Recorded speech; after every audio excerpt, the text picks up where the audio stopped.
We initiated the construction of 10 typical fire stations across the region. Of these, 3 have been completed, while 7 are more than 50% complete, significantly bringing fire and emergency services closer to the communities we serve. Our emergency response capability was further strengthened with the acquisition of 3 fire trucks, 11 ambulances, and a service vehicle, including PPS, communication tools, and specialized response gear.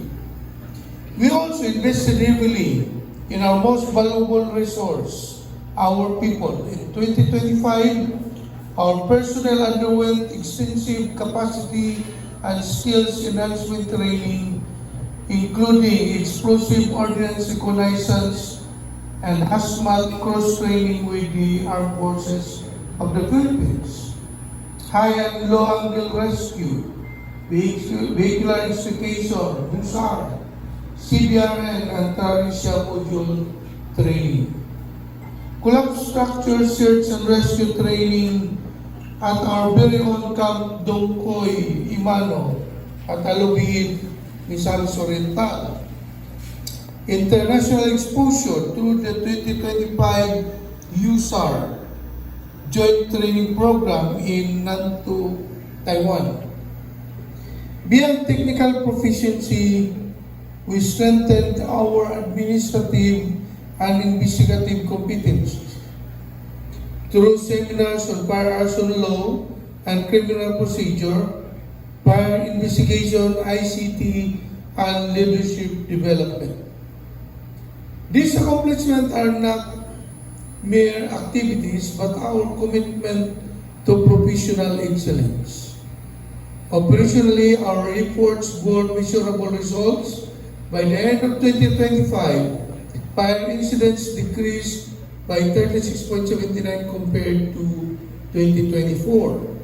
Fire code fees collection increased by 1.78% despite the challenges of transitioning to the fire safety inspection system or the FSIS system.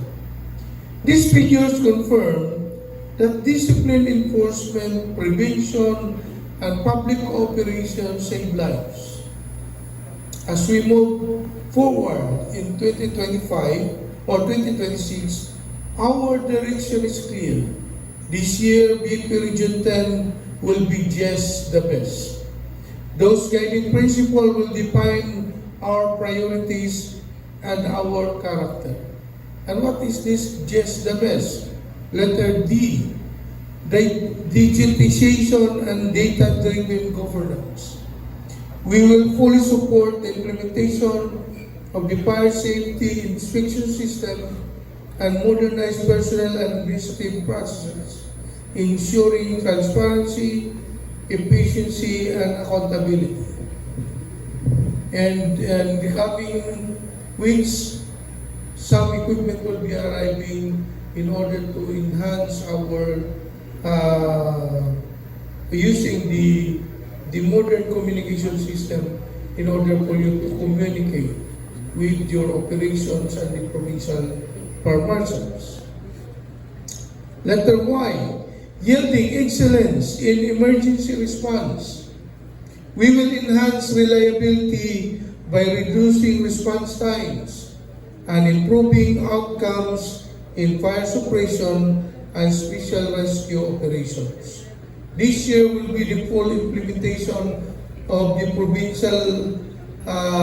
provincially deployed special rescue force in order for us to have an immediate response to a technical rescue and any other responses that need immediate visibility of our personnel.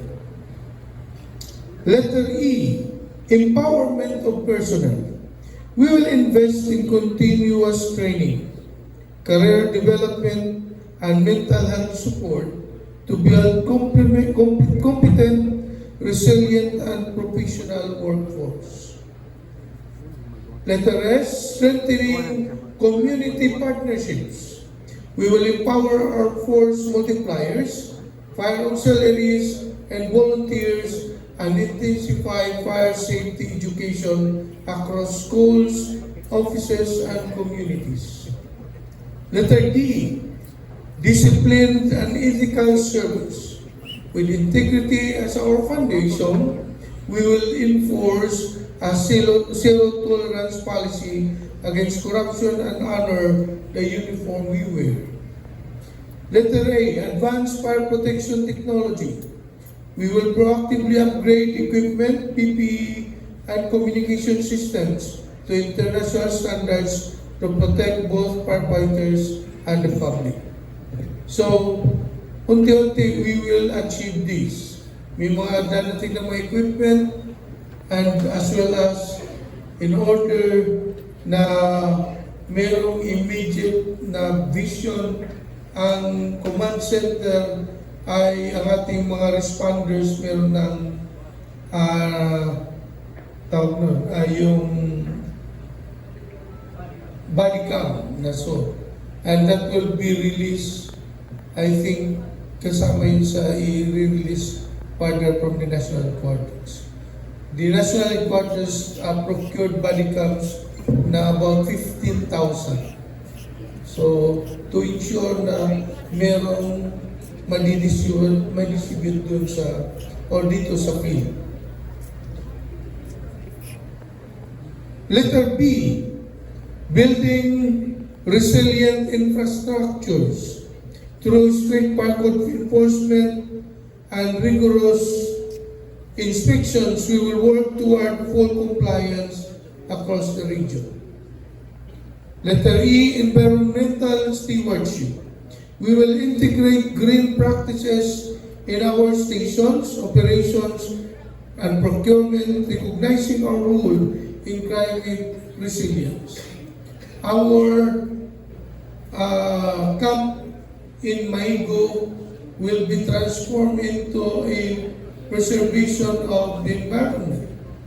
We will have the replanting of corals in that areas. That is our contribution in the environment.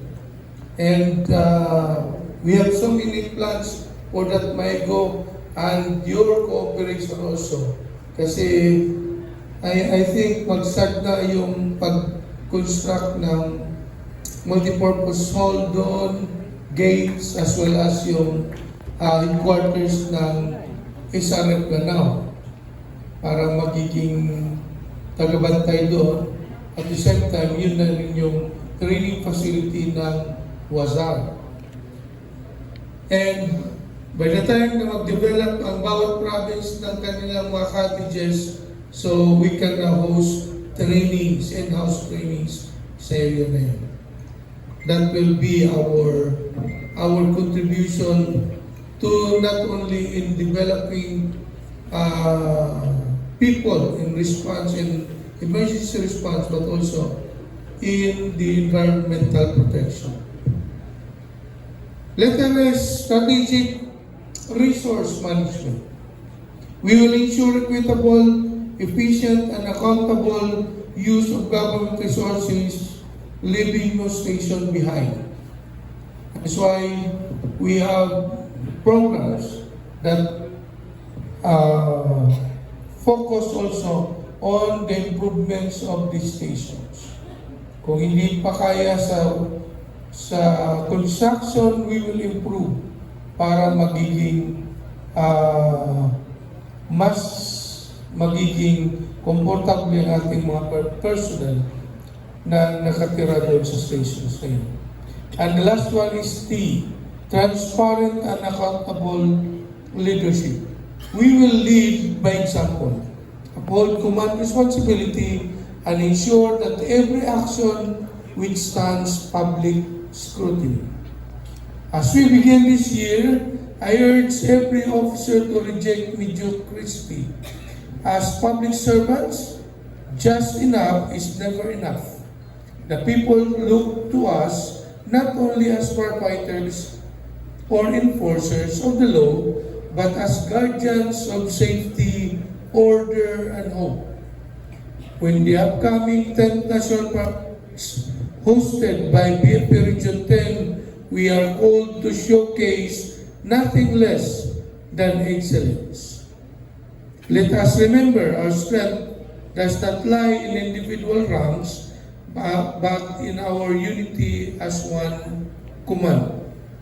So, I also urge everybody to cooperate.